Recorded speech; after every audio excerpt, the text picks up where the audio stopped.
बंगाल की मुख्यमंत्री ममता बनर्जी ने प्रयागराज के बाद नई दिल्ली रेलवे स्टेशन पर हाल ही में हुई भगदड़ की घटना का उल्लेख करते हुए मंगलवार को केंद्र और उत्तर बंगाल प्रदेश सरकार पर जोरदार हमला बोलते हुए राज्य विधानसभा में कहा कि महाकुंभ मृत्यु कुंभ में बदल गया है। ममता ने कहा कि मैं महाकुंभ का सम्मान करती हूं, लेकिन वहां जो घटना घटी वह बेहद दर्दनाक है। बता दें कि ममता का ये बयान पूर्व रेल मंत्री और राजद प्रमुख लालू प्रसाद यादव द्वारा रविवार को महाकुंभ को फालतू कहे जाने के बाद आया है।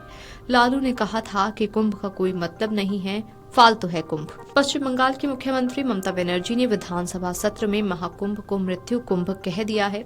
अब उनके इस विवादित बयान पर भारतीय जनता पार्टी ने पलटवार किया है। बीजेपी नेता आरपी सिंह ने ममता बनर्जी के इस बयान पर उन्हें चुनौती देते हुए कहा कि अगर ये किसी मुसलमान के धार्मिक कार्यक्रम को ऐसा बोलकर दिखाती तो आदेश तुरंत आ जाएगा। बीजेपी नेता ने ममता के साथ पूरे विपक्ष को महाकुंभ की आलोचना करने के लिए मामले में आड़े हाथों लिया।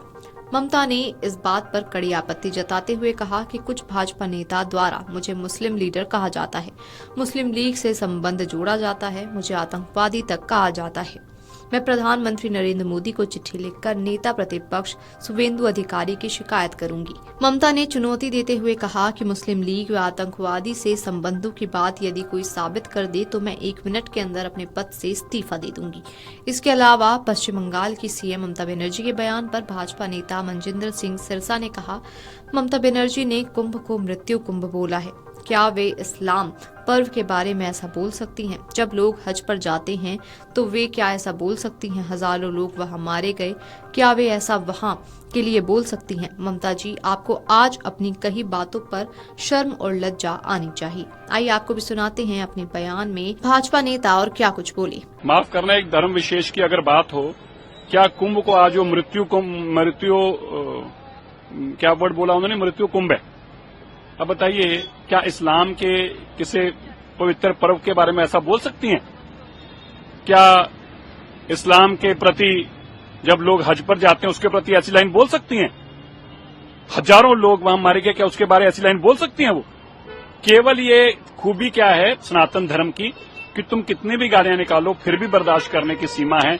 ममता जी, आपको खुद आज इस बात पे लज्जा और शर्म आनी चाहिए जो आपने अल्फाज कहे हैं। ऐसे पवित्र जगह को आप मृत्यु कुंभ बता रही हैं, इससे बड़ी शर्म की बात नहीं हो सकती। बंगाल में जब दुर्गा पूजा जी की मूर्ति, दुर्गा जी की पूजा होती है तो फिर पूरा बंगाल ही नहीं पूरा देश पूजा करता है। उसमें ममता जी भी खुद करती हैं और उनका बयान उनको मुबारक हो, और ऐसा बयान उनको नहीं देना चाहिए, हमारा अपना मानना है। शुवेंदु ने सभी संत समाज, अखाड़ों व शंकराचार्यों से भी अनुरोध किया है वे कि महाकुंभ के अपमान का मुंह तोड़ जवाब दें। आस्था पर चोट पहुंचाने वाले के खिलाफ सभी मिलकर आवाज उठाएं।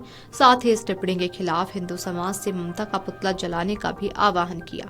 बीजेपी नेता के शर्मा ने भी महाकुंभ को लेकर सीएम ममता बनर्जी पर निशाना साधते हुए कहा कि इंडिया गठबंधन और ममता बनर्जी ने महाकुंभ को लेकर विवादित बयान दिया। ममता बनर्जी का बयान हिंदू धर्म को मानने वाले लोगों की आस्था पर गहरा कुठाराघात है। इस तरह का बयान लोगों की आस्थाओं को चोट पहुंचा रहा है। इस तरह के बयानों की बीजेपी निंदा करती है और ये मुस्लिम तुष्टीकरण के लिए दिया गया बयान है। इन लोगों को इतना शर्म नहीं आती कि जो आस्था का केंद्र है, हम लोगों की आस्था का, पूजा का, हमारे गंगा यमुना सरस्वती के लिए जो हमारे भावनाएं हैं, ये उनको ठेस पहुंचा रहे।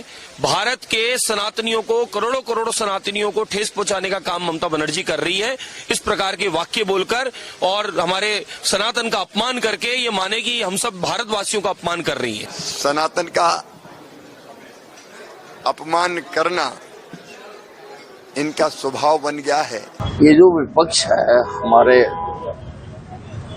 देश का, ये लगातार सनातन पर प्रहार करने से बाज नहीं आता है, लेकिन सनातन इस वक्त पूरे उत्साह के साथ लोगों में जोश है। 55 करोड़ लोग इस देश के वहां पर अब तक स्नान कर चुके हैं। अमर उजाला जीवांजलि के सारथी की मदद लें और महाकुंभ में स्नान जरूर करें।